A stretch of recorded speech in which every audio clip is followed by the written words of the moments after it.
Again, now criticism is mounting for consumers who are stocking up on items, with some calling for a limit to bulk buying.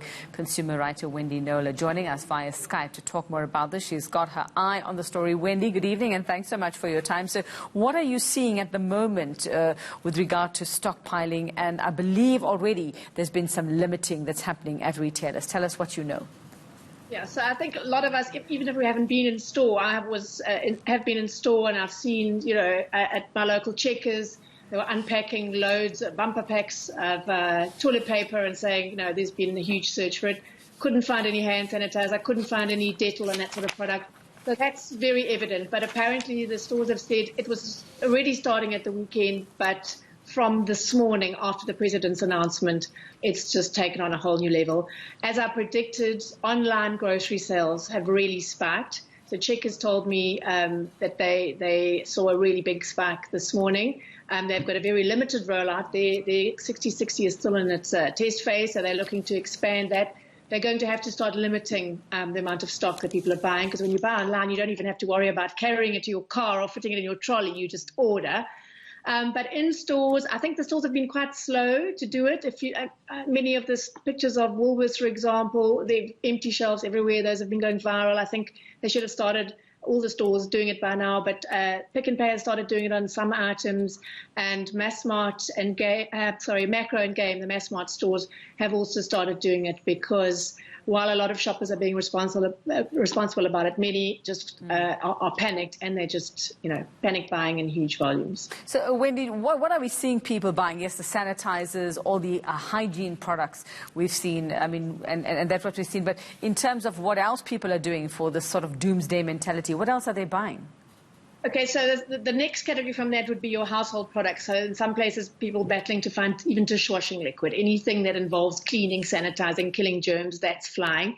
And then you'll see basics: eggs, meat, fresh produce, dairy, that sort of thing. And that's a little worrying and perplexing, because a lot of those items don't freeze all that well, and there's a limit to how much you can freeze. So I think much of that will end up being food waste, which is really sad. If you're wanting to buy a little extra, not stockpile, but just have a little extra, you should go for canned goods, dry goods, rice, your pastas, your tinned foods, things like that have a very long shelf life that aren't going to perish easily. I think there's also some panic out there, judging by the phone calls I received from some family members today, Wendy, about things that are imported things. So what are the likely items that we might see stores running short of, or that we might not be able to get in the country for a long time, if that scenario ever pops up?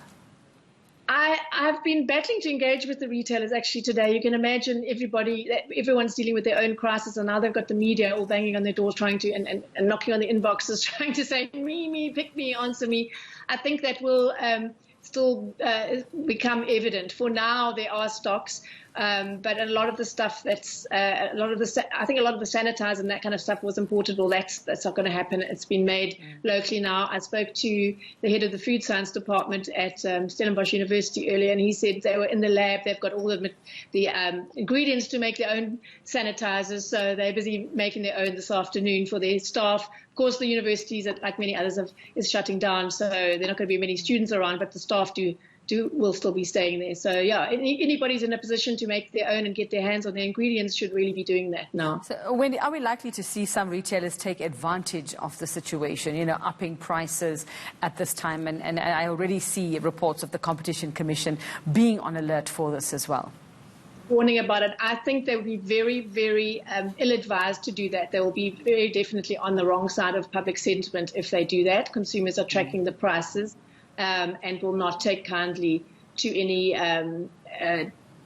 taking advantage of the situation. This is one of the gravest situations that we faced as consumers in living memory for most. So it would be a very, very ill-advised retailer that attempts to take advantage of that. We already saw last week some of Take-A-Lot's suppliers charging thousands of rands for packs of 50 face masks that were selling for a couple of hundred weeks earlier.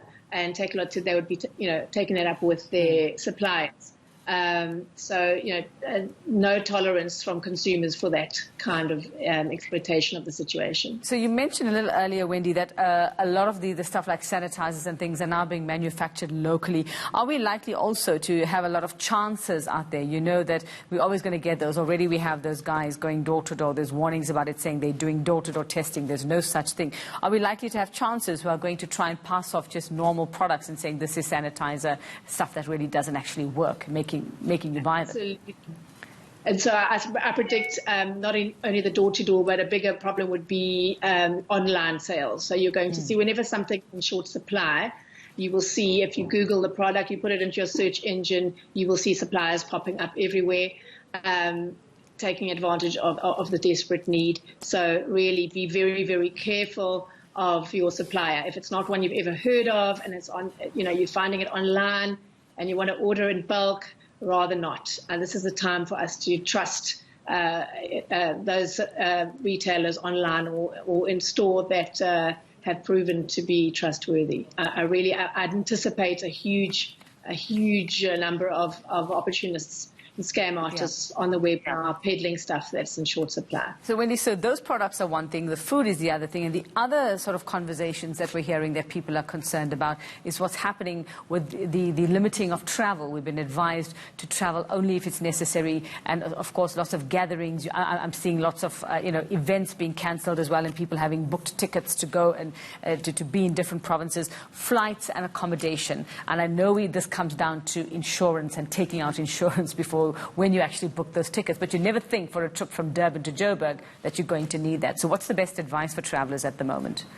Okay, so I've until this week, all I was doing was dealing with travel cancellation stories. It began with international travel, and now it's become local. So all the local operators have said they will waive their change fees. And normally there's a penalty if you want to change anything about your booking. So they're going to waive that.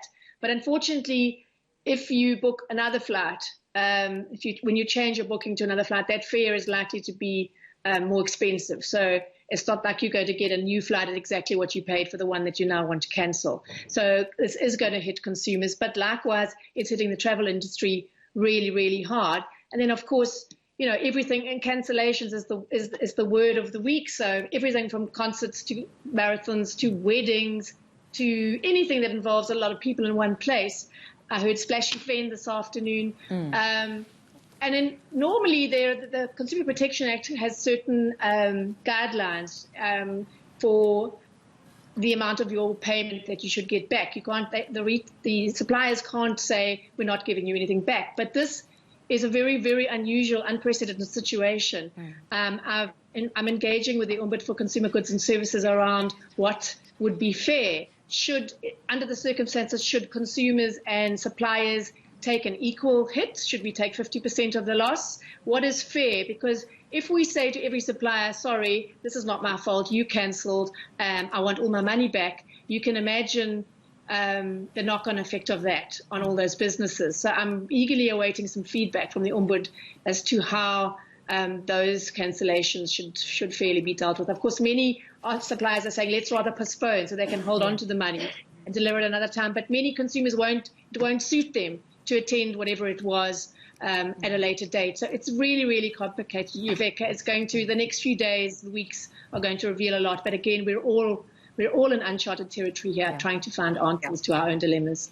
Wendy, just some clarity there on those flights, because it is quite a thing for people, a lot of money being lost. So is it all domestic airlines at the moment that have said that they will waive that change fee? So you can, if you cancel, is the money gone? But if you're going to change your ticket, then you just pay the difference between the flight you had and the one you're wanting to take, whether it's in a couple of months or weeks. That is my information, but there are some terms and conditions to that. So the one airline, I think it's Kalula, and all of them have their own things. But in Kalula's case, I had a complaint from someone today that was meant to fly later in the week or in April and can only use that ticket in December. And Kalula said, well, the change is only valid for 6 months, which takes us to September. And he said that's no good. So there are terms and conditions. It's not an open thing, but all the local airlines domestically have introduced a lot of flexibility that is now free that we were paying for, up till now. Is that since last night, though? That was, I saw that at the weekend. That was before the presidency. They were already doing it at the weekend. All right. Well, I suppose things are going to change as the days go by, Wendy Knowler, but that is where we are for now. Thank you so much for your time and that advice. Wendy Knowler, she's always one of the best people to speak to about these things. Now,